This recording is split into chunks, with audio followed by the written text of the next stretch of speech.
at yung screen, yung PowerPoint. Yes. Opo. Yun. Okay, thank you for affirming. Ayan. So, simulan na natin. Our topic for today is another theory sa kung paano ba nag-shape ang isang estudyante or isang tao ng kanyang career. So, ang kibahan lang nito, itong career theory na ito is talagang binuo in the academic setting. So, sa loob siya talaga ng school. Kumbaga, nakaugat siya sa isang pure na learning theory.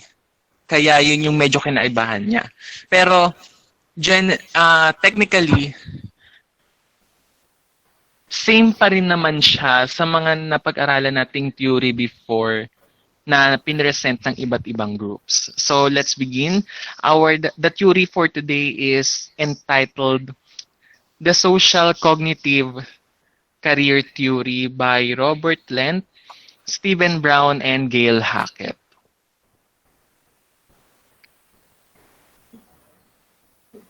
Ayan.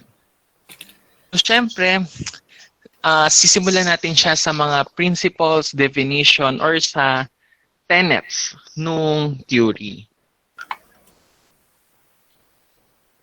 Ayan.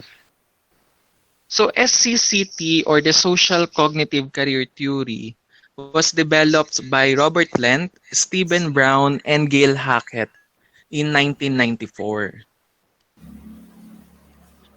It was inspired by Bandura's social cognitive theory. So, yung social cognitive theory, ito yung part, kumbaga parang revised na edition ng social learning theory. So, dati kasi 'di ba yung social learning, ang pinaka-concept nung social learning theory ay natututo ang isang bata batay doon sa nakakasalamuha niya, friends, family, and even the teachers. Then, eventually, itong social learning theory ay nag-evolve into social cognitive theory dahil pinaniniwalaan din na ina-assume na kaya nai-impluwensyahan yung learning ng isang bata ay dahil merong direct na implication sa cognitive, sa utak, yung impluensya ng kanyang friends or ng family or ng teachers. So, hindi lang siya basta influenced by proximity. Influenced din siya by cognitive. So, by utak din. So, kinilala din yung influence sa mismong cognitive ng isang tao kung bakit siya natututo socially. So, SCT was an influential theory of cognitive and motivational process. Ayan, so yan yung binanggit ko kanina. Ayan. So, merong tatlong link na complex variable under the social cognitive career theory.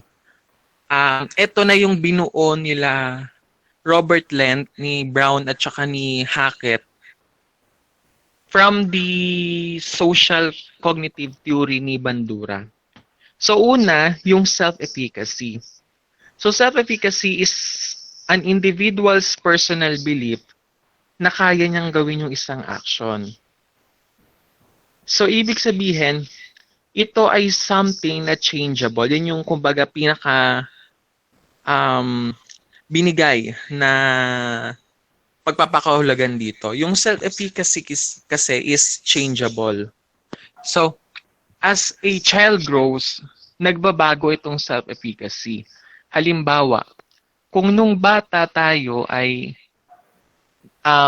sa paningin natin ay hindi natin to kayang gawin because of limitations, as we go older, natututunan natin na ay kaya pala natin tong gawin, ay kaya pala itong matutunan. And it's because of self-efficacy. Ayan. So, it can be derived from personal performance accomplishment. So, pwede siyang by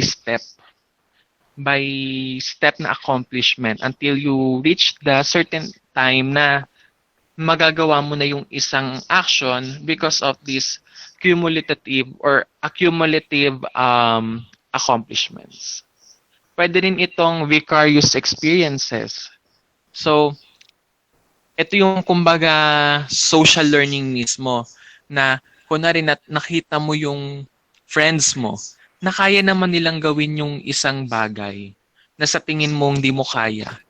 And dahil nakita mo na kaya nilang gawin, you have the tendency to have the self-efficacy to also do the actions that was made by your friends. Even at first, akala mo hindi mo kayang gawin. And of course, yung social persuasion, yung physiological and emotional states. Ayan. Number 2 na complex variable is yung outcomes expectation. So ito naman, kung dun sa self-efficacy ay more of having the belief sa sarili mo na kaya mong gawin yung isang bagay. Sa outcomes expectation naman, you are believing yourself na kaya mong gawin because you are assuming na meron kang ine-expect na successful outcome. So this outcomes expectation can either strengthen or weaken the desire of a person. So, halimbawa, meron kang gusto na gawin. Tapos, you realize na wala ka namang mapapala eventually or maaring short term mo lang siya na gustong gawin. So therefore, the chances are hindi mo siya gagawin.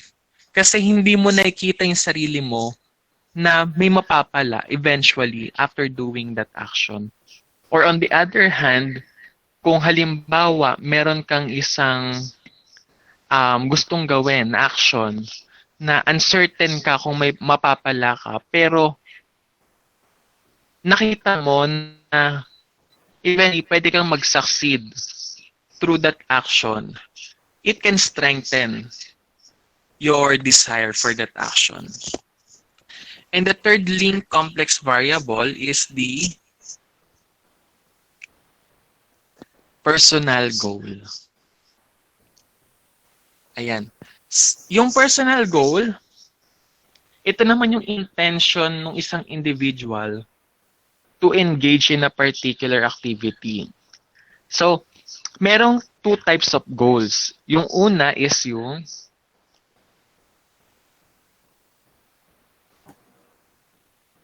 choice goal. For the intent person to choose a particular path. Then yung pangalawa is yung performance goal. So ano yung difference nito? In similarities, pareha naman sila na goal. So meaning you are setting a path na gusto mong tahakin. Pero by context, magkaiba sila. Kasi sa choice goal, you are choosing the path mismo. You're choosing between options. So, parang yun yung step 1. So, halimbawa, si teacher Shaina, kung niya bang mag-doktor o mag-teacher. Dahil mas nakikita niya yung sarili niya na maging teacher, which is an outcomes expectation, yun yung pipiliin niyang choice goal. Maging teacher. Ngayon, pag pumasok siya ngayon sa pagiging teacher, doon papasok yung performance goal. Setting your standards on how do you think you will obtain the success in the chosen path or on the path you chose. Ayun, yun yung pinagkaiba niya. So, bakit siya 3 linked complex variable? Ito kasing tatlong ito, yung personal goal,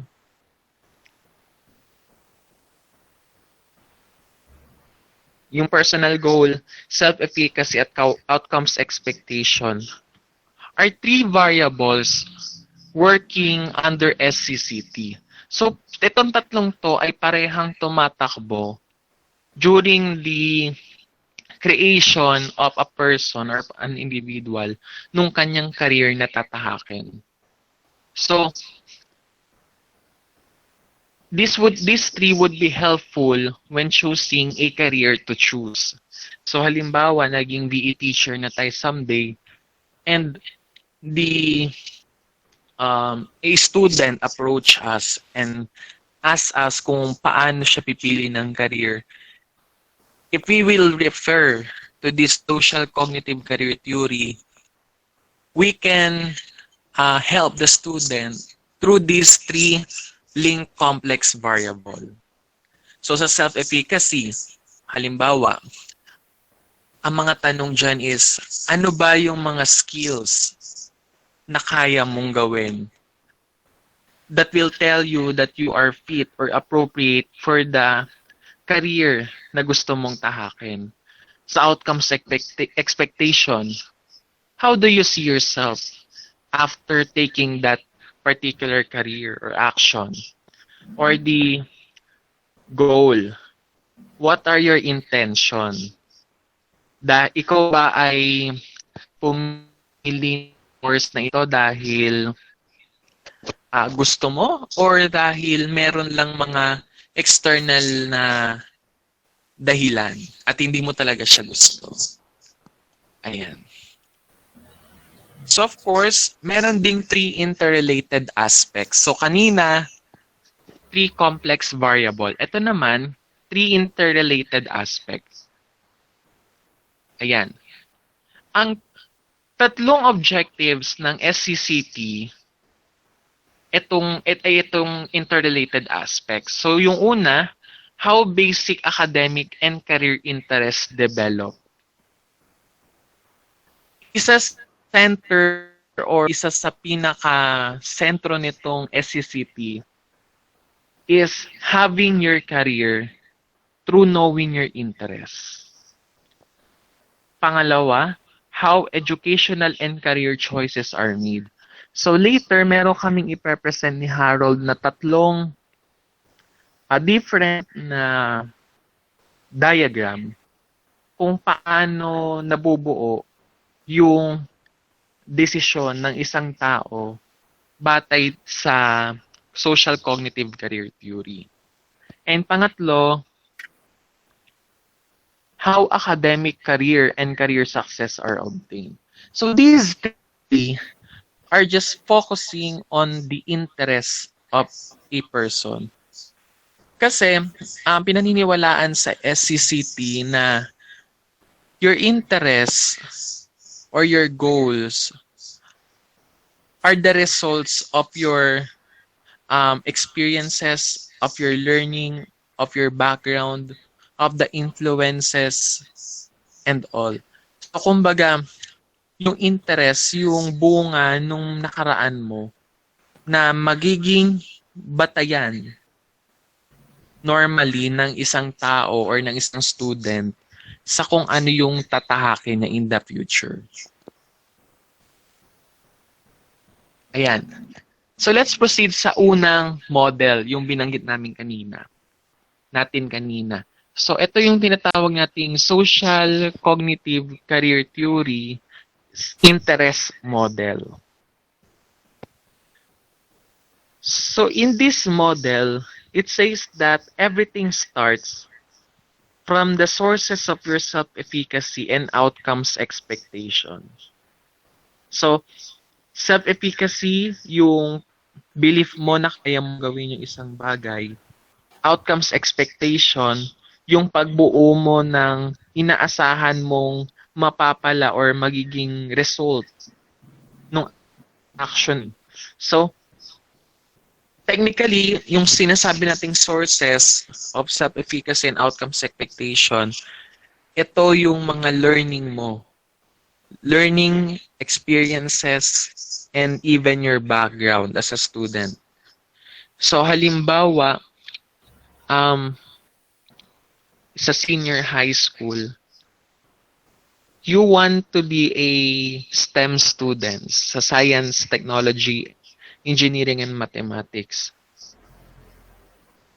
Pag sinabi nating sources of self-efficacy and outcomes expectation, ano yung pinaguhugutan mo kung bakit gusto mo STEM? So, karaniwan, pag sinabing STEM daw ay magaling ka sa math and you are having an easy time to learn math and science. So False prophet. this is only one of the many sources ng self-efficacy and outcomes expectation. Pero hindi naman lahat. So, merong iba na they want to take the STEM strand because they want to develop their skills in math and science more. Diba? So may iba't iba siyang facing, may iba't ibang pinaguhugutan yung sources of self-efficacy. So maaring yung self-efficacy mo ay, ang pinaguhugutan mo ay yung strengths mo, pwede rin namang weakness mo. Kasi doon naman sa outcomes expectation, ito naman yung subjective ang outcomes expectation eh. Kasi you are just merely predicting. But this is helpful. Kasi this will make you realize kung gusto mo ba talaga yung pipiliin mong career. Diba? Okay.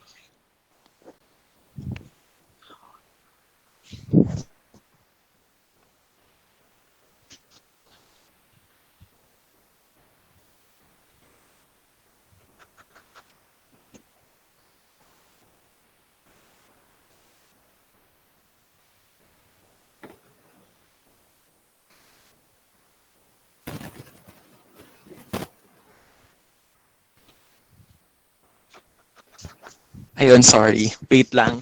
Nalobat yung laptop.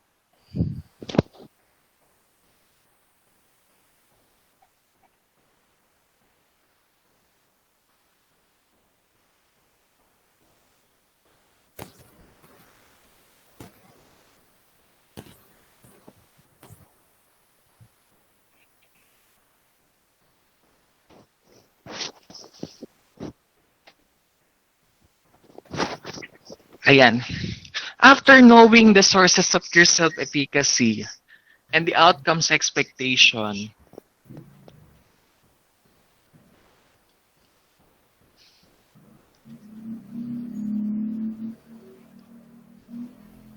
you will now obtain or attain the interest. So, yung self-efficacy and yung outcomes expectation mo will build your interest. Kaya 'di ba karaniwan, pag gusto nating malaman kung ano interest natin, we are looking back to what are the things we are fond of doing before. Mahilig ka ba sa sports? Mahilig ka ba sa pagbabasa? Mahilig ka ba sa pag-critic and analyze ng isang film? And more. Because as we build our self-efficacy and as we know or predict the outcomes expectation of the certain career we want or action we want, we are obtaining the interest. Kaya pag medyo big sa'yo kung ano yung interest mo sa buhay, it is better to look back kung ano yung pinagugutan mo ng mga gusto mong gawin or nung mismong tinatahak mong path.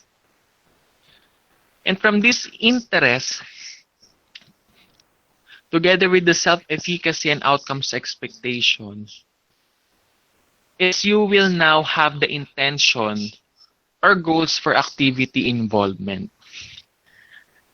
May I ask lang sa mga kasama natin ngayon, dumating na ba sa point or do you have any experiences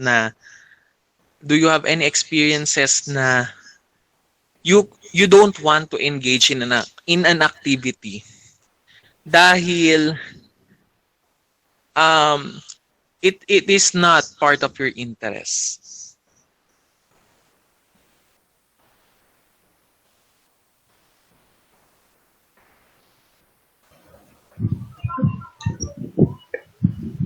Yes, CJ.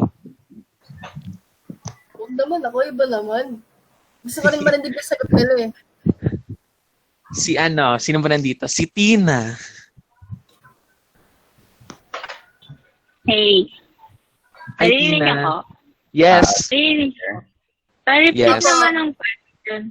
Dumating sa So, point yung- na Meron ka na bang experience na you are required to do something or to do an activity na ayaw mo talagang gawin kasi hindi mo siya interest? well, yes. Especially nung high school. Kasi, sige, kwento ko na lang. Kasi kinuha kasi ako ng isang group na running for, student council dati. Oh, yes. Yun. Kasi medyo, bida-bida kasi ako nung high school. So, siguro kinuha nila ako, ganyan. Pero, nung nandun ako sa part na yun, nagka-campaign na kami and such, bigla akong naramdaman, as in dun sa moment na yun na ginagawa ko na, bigla akong naramdaman na, I think I'm not for this. Oh. Yun. Paano ba? I feel like I'm not a good leader. Wow! Parang feeling ko lang hindi ako nababagay sa part na yun. Siguro pumayag lang ako kasi they are my friends. And syempre, ang sama ko sa part na to. Pero secret lang syempre kapag sa first section ka, ganyan, tapos punta ka sa student council, syempre malaki rin yung points nun. Yun, kaya naengganyo rin ako nung mga kaibigan ko.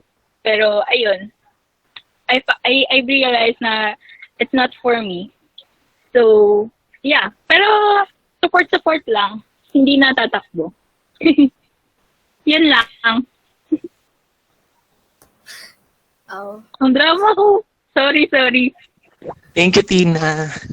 Okay. Yan. Pero, Tina, fourth step. Woo! yay! Hala! Sino gusto mag-BP naman. dyan? Ayan. So, yung experience ni Tina, we cannot judge that. Kasi in social cognitive career theory, masyadong malawak yung instances. I mean, halimbawa si Tina.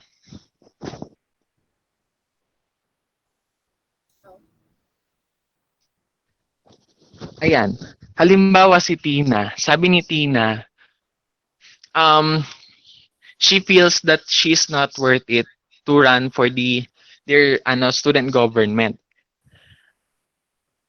We cannot judge na hindi talaga siya worth it for that. Kasi there may be some experiences before or there could be experiences eventually that could lead her to having the self-efficacy to accept that. Parang ganito. Merong mga leaders na nung una, akala nila hindi talaga sila meant for that. Pero as they learn or experience more throughout their life, they will slowly obtain the sources of self-efficacy or sources of their confidence that will eventually lead them to realizations na, ay, pwede naman pala ako maging leader. Hindi naman pala kailangan na you have to learn or you just have to know that you are fit or you are appropriate for that. Diba? So, ibig sabihin, hindi lang tayo nakukulong sa mga hindi lang tayo nakukulong sa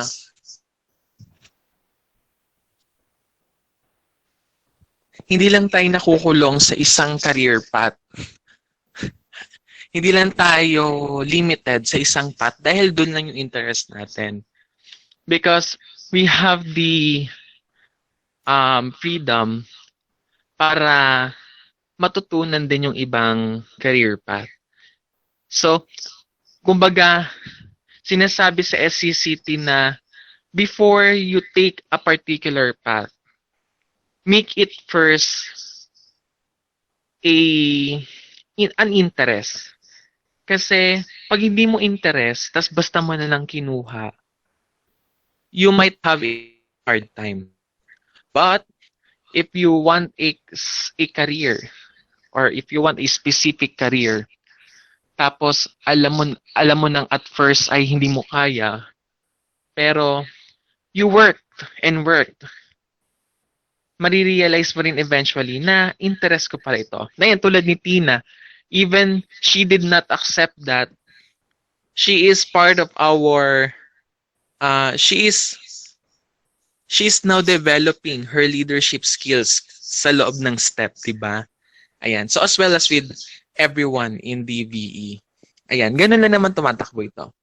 Then after ng intentions and goals for the activity involved, diyan na ngayon papasok yung activity selection and practice. So, di ba, para siyang process din. Walang sinasabi sa SCCT na you are limited sa kung ano lang yung natutunan mo or kung ano lang yung sa tingin mong kaya mo. But you have the limitless opportunity to learn whatever career you want para magkaroon ka ng more interest to select that career. Ayan, kaya lagi nagsisimula doon sa interest. Hindi siya doon sa activity, hindi siya doon sa intention, but in the interest, which is built by the self-efficacy and outcomes expectation that are rooted from the learning and experiences you have gained. So, di ba nga sabi, lahat naman ay natututunan. And pag natutunan mo yung isang bagay na gusto mo, kahit nung una ay wala kang tiwala na kaya mong gawin yon, you can still have that dream. Basta you will just work hard to learn it, to make it as part of your interest. Ayan. So sa activity selection and practice, ito na yung mismong pagpili na nung gusto mong tahakin. So after having the interest, you will now have the intention. No? So halimbawa, a student is good at reading or good at critiquing or good at making literary works. So yun yung interest niya. Kasi probably, yun yung kumbaga naging nakasanayan niya in the past na nag-lead sa kanya sa interest na yon. Then, dahil doon, when he or she turns into college or naging college na student na siya, he will now or she will now take a literature course. Kasi yun yung interest niya. But, I'm not saying na doon lang siya nakakulong sa literature course na yon. Kasi if he or she has other interests or other learning from the past, he can or she can also choose other courses that are not literature related. Ayun. Yun yung sinasabi dito. Ayan. And last is yung performance attainment and success. So technically, itong dulong part na ito is nagre-reflect doon sa outcomes expectation mo. So nagtutulungan lang yung self-efficacy tsaka yung outcomes expectation. Kumbaga, ang pinaka-purpose ng self-efficacy and ng outcomes expectation dito is to give you an interest and a decision na attainable, or yung kumbaga it will not leave you to the point na hindi mo na alam kung ba't ka pumasok sa ganong path. Kasi minsan um ito yung isa sa reasons kung bakit din siguro minsan merong mga kunwari, hindi ko naman nila lahat, pero merong mga ilan na nagkakaroon ng career mismatch. Kasi they chose a particular career na at first they really want. But as they go on with the process of the the success to that chosen career, bigla silang kumbaga naging shaky. Kumbaga dumadating sa point na they do not want that anymore. Kasi they have the self-efficacy, but nakalimutan siguro or nakalimutan yung pag-predict kung ito bang pinili ko ay pang long term or pang short term lang. Ayan, kaya yan yung halaga nung pag-analyze or pag-assess kung yung pinipili natin ay pang short term or long term. That must be clear to us. And sa usapin ng career, it is a must na pang long term syempre yung ating piliin. Kasi pag tayo ay kumbaga nagkaroon ng hassle eventually, tayo din yung mahihirapan with that. Okay. And itong performance attainment or success will of course go back to the sources of self-efficacy and outcomes expectation. So ano lang siya, kumbaga ganito yung yung model pero para siyang bilog lang na umiikot na you can take another or a new career, or you can further your career using the same success you have gained from the chosen career or activity or action you want. Kasi ano lang siya, ikot-ikot lang siya. So halimbawa, if many of us in values ed are taking values ed, although this is aligned with psychology, ang pinagkaiba kasi niya is yung values ed sa field ng education. Ang psychology kasi is in one way or another is in the different field, but they are aligned. So, pag amin ng values ed na bachelor's degree, you can take a master's in values education. But some of us would take masters in psychology. Well, some of us would take masters in education management. Kasi after taking this values education course, pag graduate ka na, you will now have the performance attainment and success. Tapos babalik ka ulit sa sources of self-efficacy to know again kung ano naman yung susunod na pipiliin mong path after gaining experiences and learning from your bachelor's degree. Ayun, ganun siya tumatakbo. Ayan, any questions? Ayan. So, konting details lang. So, yung outcomes expectancies and yung self-efficacy are the one predicting the interest of an individual. Then, interest predicts the goals, which then lead to the choosing of activity or that activity chosen that will lead to performance attainment or the success. Yan. And so, I think pwede nyong i-relay yung questions ninyo sa may chat, or you may reserve it kung gusto nyong banggitin mamaya. Then, for now, we'll turn to the next SCCT model. which is the choice model. So that would be a part of Harold's yes. Go, Harold. Thank you, Eman. Okay, so this, I mean, kanina na-discuss natin regarding the tenets of the social cognitive career theory, and at the same time, the first model that was discussed is the interest model. So na-mention kanina that there are three models, and the second model is a choice model. Earlier in the first model, na-focus yung uh, yung context within the interest. Na si interest na affect it influences our goals and at the same time our performance attainment. And Mar, sige, ano muna, lagay mo na lahat.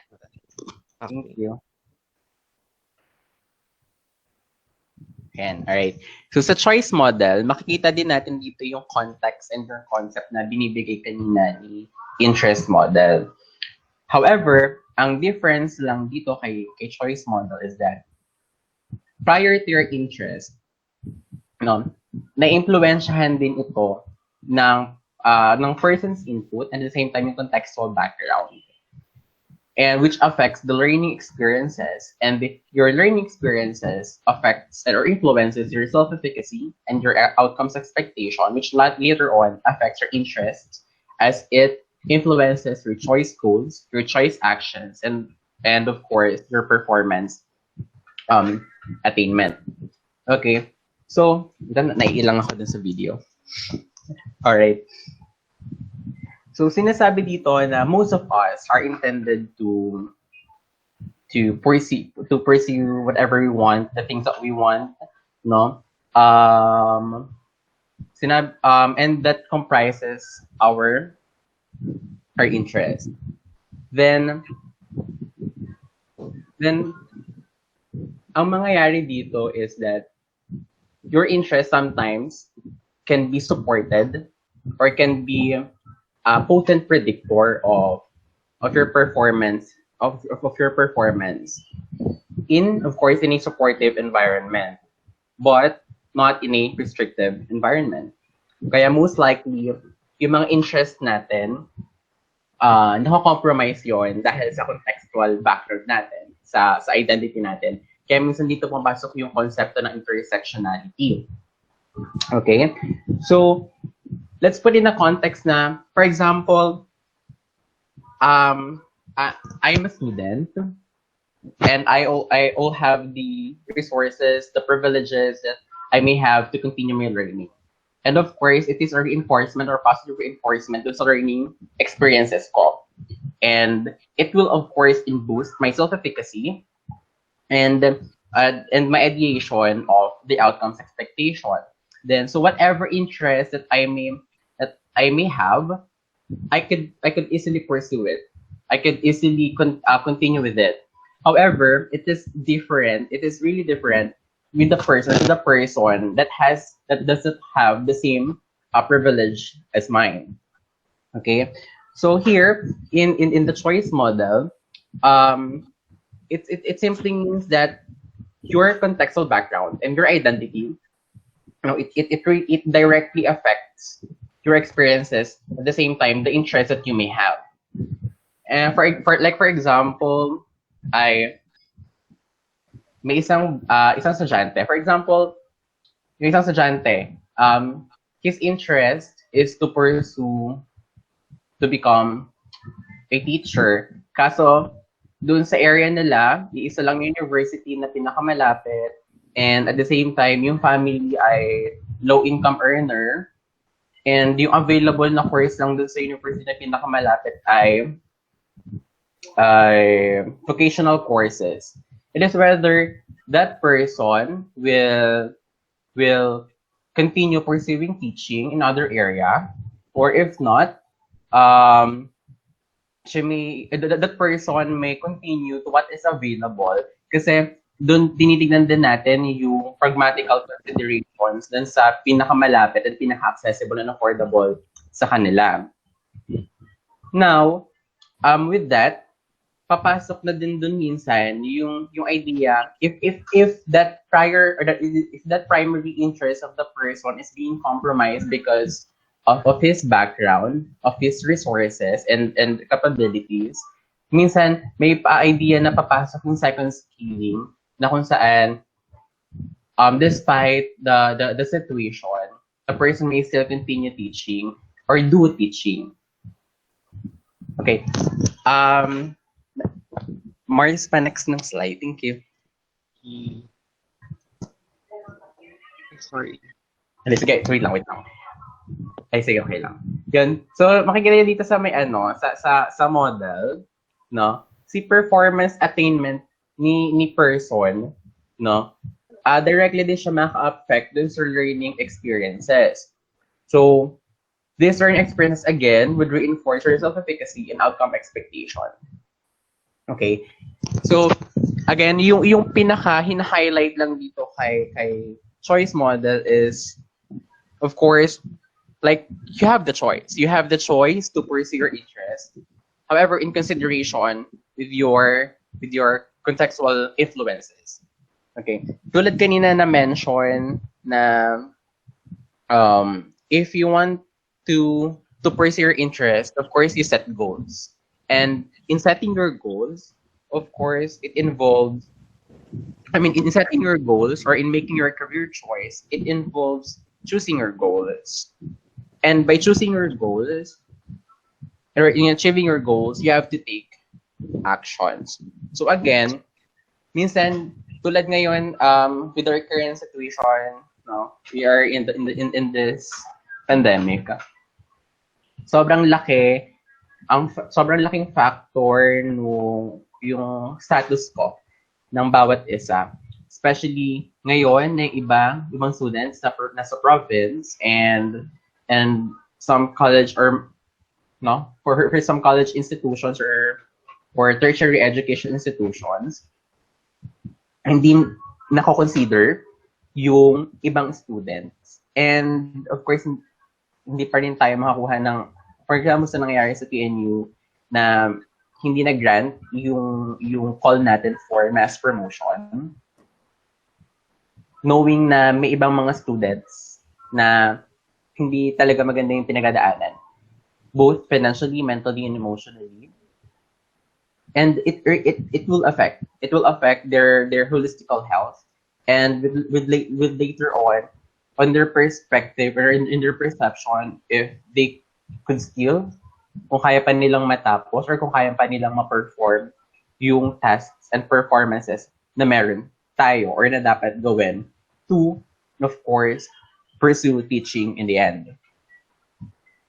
So, ayun. So, kung from the first model, the interest model, pinakita doon yung importance and na-focus yun sa pagkakaroon natin ng interest. While here, we also have the model of the interest model with the relation na and integration of your cultural background, whether it is personal or a group. Okay? May question ba? CJ, may question? Wala. Harold, Yeah. so yung interest parang sa sarili mo lang yung interest model, parang sarili mo lang yung parang yung binibigay mo choice, tapos yung choice model naman yun yung considered mo din yung background mo din yung choice mo. Tama. Actually, interest, it could predict. I mean, it could lead you to have your choices na. However, in choice model na pinakakita dito na in choosing your interest, no, or in having your interest and in choosing your goals, you consider also your background, your contextual background, your cultural background. Nasagot ko ba, Jen? May iba pang question? Harold, Yes, dear. sa choice model ba, mas malaki yung impact ni interest kaysa kay background or influences or nag-work sila together? Kung mas malakas yung impact ni Interest kaysa sa influences or Most nag-work sila together? Alright. Most likely, yung na-focus kasi dito kay, actually, kung titignan natin yung yung model, may malaking factor si contextual background. May malaking factor si cultural background doon sa interest ng tao. Kasi whether you have your interest, if you don't have the means, no, if you are incapable of achieving the interest, nako-compromise minsan si interest.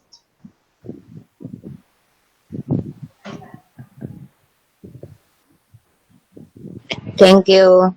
Okay.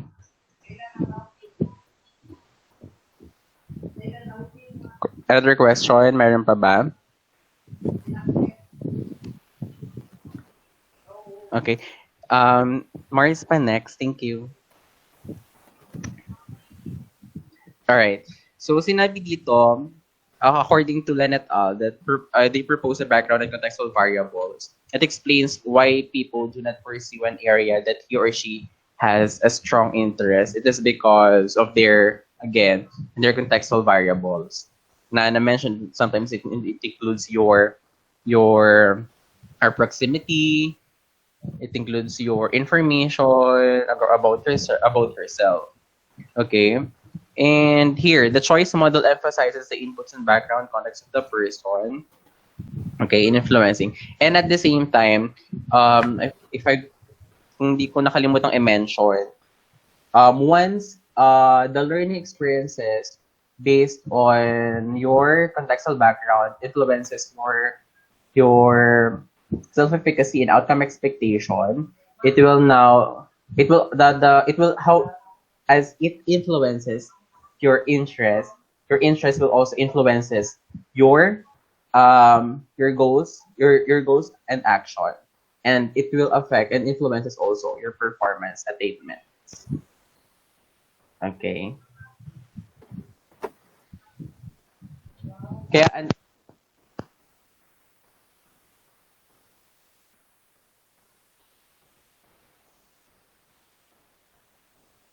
Naglag si Harold.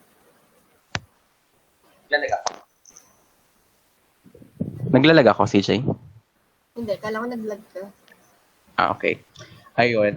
In discussing the choice model again, malaking factor yung mga nangyari sa paligid natin, especially in adopting with the new normal. Since lahat ay nag-a-adjust pa rin. Whether it is in different aspects, whether it is financial, educational, and with their holistic health. Okay. So, if you have any other questions regarding the choice model, you may just type it in the comment box. Parang ang dami kong consider sa choice kasi sa interest. Parang puso laban sa utak. Oo, CJ, may point. Kasi, tulad ngayon, sa ibang situation ng ibang PNU1s, yung proximity nila from the school or from the source of data connection and from the reality that not everyone is having the resources, no?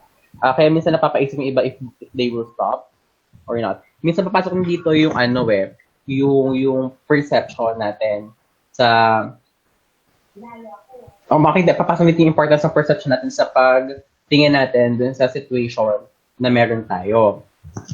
Okay, kaya minsan importante din yung reframing. Reframing in a sense na if you think that this situation is not so positive, we may able to if we want to, we may able to transform it in a more positive one. Okay. Okay, so now let's proceed to the third and last model, which is the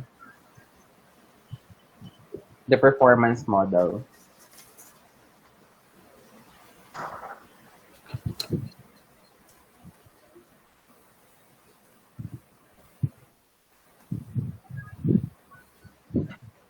Okay. Hariko. So, si performance model. Si performance model, concern siya dun sa pag-predict and sa pag-explain sa performance attainment ng isang tao. Whether, this explanation are coming from two primary aspects. One, it depends on the level of success that a person attained. And second is to the degree to which the person persists on a specific challenges or obstacles. Okay. So dito, pinapakita na the ability or your past performances affects or influences your self-efficacy and the outcome expectation. Then, it will later on affect your performance goals and, of course, your performance attainment. Okay. Then, sinasabi din dito ni performance model na the ability or the past performance, self-efficacy, the outcome expectation, at the performance goal ay may connection in terms of predicting the success and looking for the persistence of an individual. Sometimes, your past experiences provide you an idea of how will you accomplish a specific task, whether you have encountered the same task or you have encountered a related task. Then, it will now give you the thinking of which goals will you have. Kung ano yung goals na gusto mo. And of course, right after the goal, for you to achieve your goals, you have to make an action. And these actions, the results and outcomes of that action will now later on become your past experiences, and it will again reinforces your self-efficacy and your performance goals. Okay. So sa concept ni ability, may dalawang way kung paano siya tutunan. First, it directly influences or predicts an influence your performance attainment. And another one is that this model, kung saan pinapakita na na-influensyahan nito sa self-efficacy and outcome expectations mo. Okay.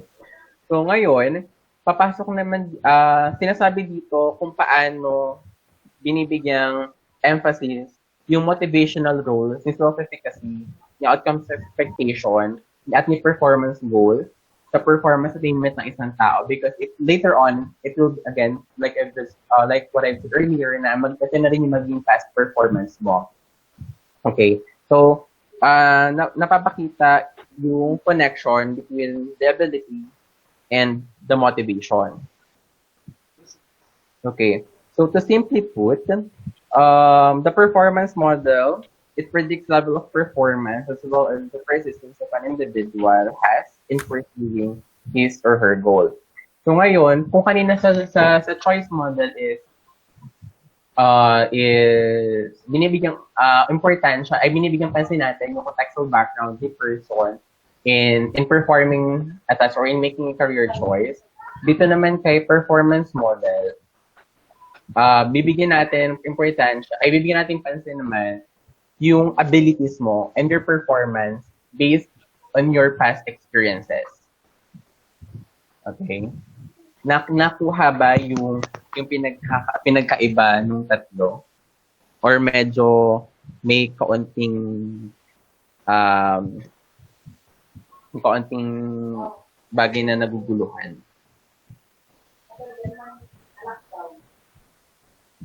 Okay. Next slide, Mars. Thank you. Sundan natin.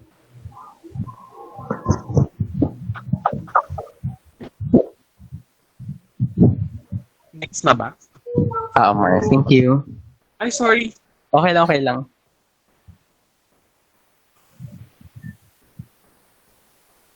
Okay, ayan. Tulad nga, let's just read the points. As a city performance model is concerned with predicting and explaining the primary aspects of performance. First is the level of the success, and second is the degree kung paano na-survive or na-accomplish ng person yung isang task. Okay? Ito yung pinapakita dito sa second bullet kung paano yung naging relation nung mga variables natin, influential variables natin doon sa model. And the past performance influences the self-efficacy beliefs, the outcome expectancies that affect the goal, which was set by the person himself or herself, and this will affect their performance level of attainment. Kumbaga, actually, sila models, isa sa makikita natin similarity sa kanila if ay yung present, the interest, the goals, the action, at the attainment, no, ni performance per se. So, there, makikita naman natin yung pinagkakaiba-iba nila na sometimes in making your choices or in making your interest, there are things that you have to consider, whether you are aware that you're considering it or not. Okay. So, may ilan lang akong things na gusto i-share. Again in choosing your choices. Rather, in making your choices, since not all of us has the same choices. And for some, sometimes nga sinasabi nila kapag di ba sinasabi sa atin na having no choice is also a choice. But again, ang inaano ko naman, ang pinopoint ko naman is that, yes, we all have the choice, but choices are limited. And it's not for everyone. Then, sometimes sa pagpili natin ng passion sa pagpili natin ng career natin, madalas sinasabi sa atin na always follow what you feel na babagay sa'yo. Always follow what is your passion. Always follow what do you want. But tulad na sinasabi sa choice model that you have to consider things around you. You have to consider your background, the context of where you are into. Kasi sometimes kapag pinasok mo yung isang career na akala na nung una gusto mo, pero hindi mo alam passion trap na pala yun. No? Na hindi lahat. Okay. Hindi kasi lahat ng bagay na akala natin hindi lahat ng bagay na gusto natin is yun mismo yung magdadala sa atin up to top. Kaya nga minsan sinasabi, you have to make pragmatical considerations. So nga sabi ko, baka it's a passion trap. Magkakaroon ka ng career depth. Kung saan dapat na na-consider mo yung bagay na makakatulong sa'yo. Makakatulong sa'yo in a sense na will benefit. Hindi magbe-benefit ka sa unang part lang. Okay? And there, gusto ko ring i-mention about sa importance ng second skilling. Na, kasi may dalawang model. It is the T model and the pi model. Sa T model, you only have when this is in making career. In the T model, T as in tiger, you only have one skill, and you have to balance two different contexts. While in pi model, we have two skills, and you won't have a big problem in balancing two contexts. Well, ang pinopoint ko dito is also in relation to what I mentioned about passion, perfect career depth, is that when you choose a career, always equip also yourself with second skill. Like for example, si CJ, he's pursuing teaching. At the same time, he's doing table tennis. Which later on, when he graduated, He could either push for teaching or push for being an athlete, or if not, if wala na siyang mahanap na opportunity for being an athlete, for being a teacher, then he could pursue his career of being an athlete or being a table tennis player, house husband. And yun. So, okay. Do you have any other questions regarding the models that we presented?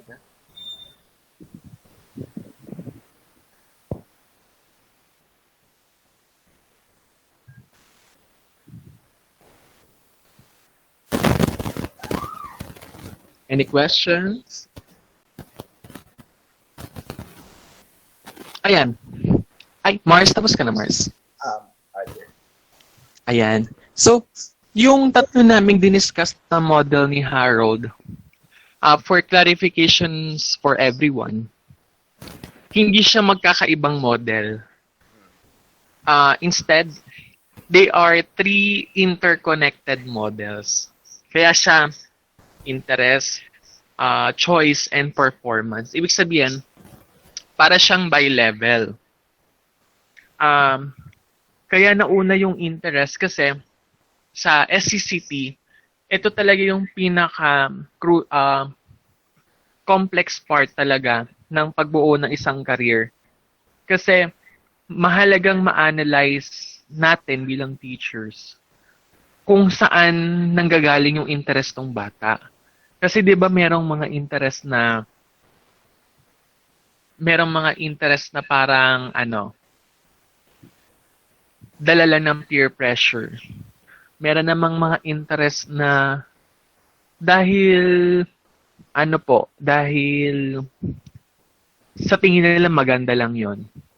Merong mga interest naman na talaga namang dahil yun yung kinalakihan nila. So, if we will be using this SCCT in helping our future students sa pagpili ng kanilang career, napakahalaga na ma-assess natin, matulungan natin sila na mag-assess kung saan nang gagaling yung gusto nila. Na hindi dapat ito galing sa kaibigan, sa pamilya. Pwede namang manggaling sa kanila, pero dapat ang pinaka-grounds ng pinili ng isang estudyante na kanyang career or kanyang interest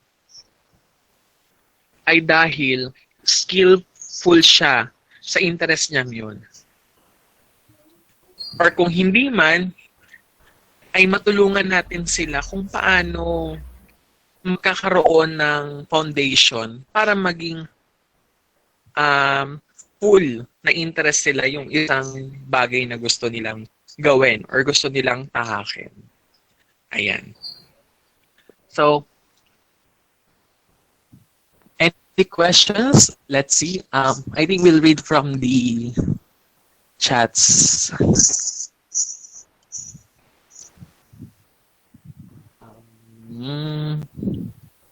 Wait lang. Meron ba? Ayun. So ito, sabi ni CJ, tingnan nyo si Steve Dailisan from journalist to pilot. Well, totoo yun. Pwede tayong mag-deviate sa career natin eventually. Pero, is it bad or is it good? It is good at some point. Kasi, ibig sabihin, if you become more successful in the new career you have chose, ibig sabihin, you develop more from the previous one. Diba? Kaya nga sabi, if you are feeling anxious na hindi para sa'yo yung kurso mo na kinukuha, kahit first year ka pa lang, or kahit second year ka pa lang, you can already change your course if you are feeling uncertain, especially kung buong taon na uncertain ka sa course mo. It is okay to shape your course. Kasi, malay mo, pagdating ng araw, tsaka mo marirealize na hindi pala talaga sa yung course. So it will lead you to career mismatch. 'Di ba? Kaya napakahalaga na ina-assess din natin kung saan yung pinanggagalingan nung gusto nating gawin. At kung ano yung nakikita natin sa sarili natin eventually.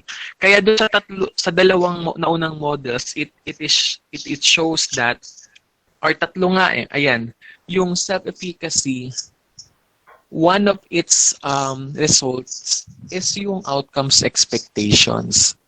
Kasi pag nabuo mo na yung self-efficacy mo or yung tiwala mo sa sarili mo, you can slowly see yourself achieving already that actions you desire or the career you desire.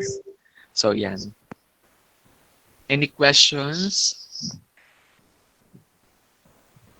Clarifications? Or Harold, any additions? Wala naman na, ikaw. Okay na naman ako. So, I think Harold will leave you from our presentation a quotation. Ayan.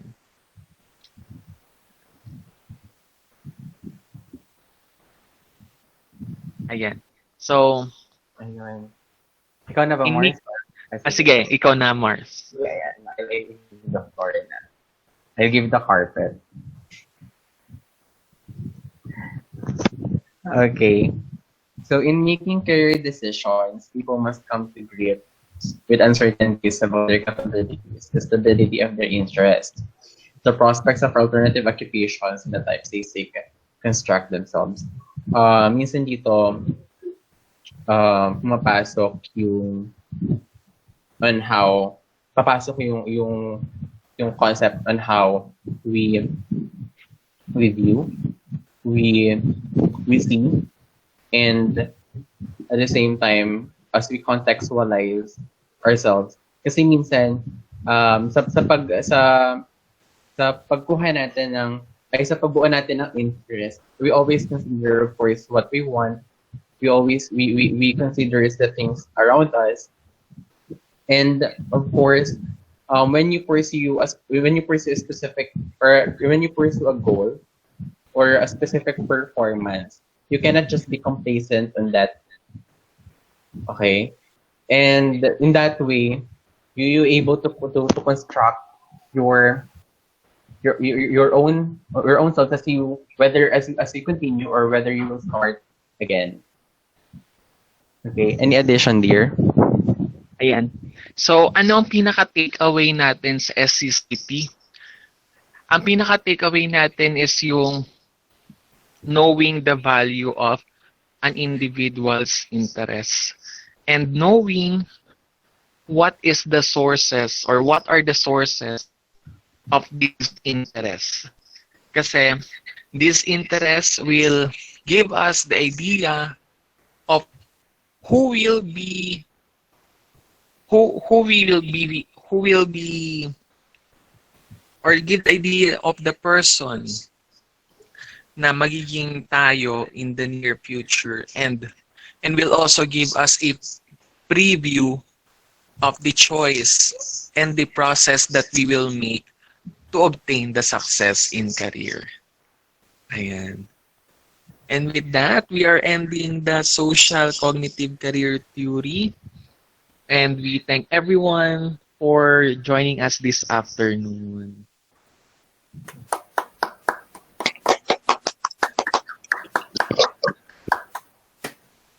Magaling. Pwede lang tayo mag-demo. Bravo! Bravo! Pwede tayo mag-counseling, guys.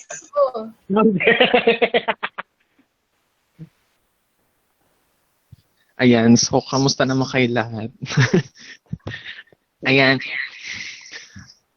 Yay. Ayan, so once again, we thank everyone na nandito. And of course, we will also thank everyone na makakapanood nito. So we'll be uploading this later sa ating... Ay, ang mukha ko. Ayan. We will also upload this video sa ating group chat later.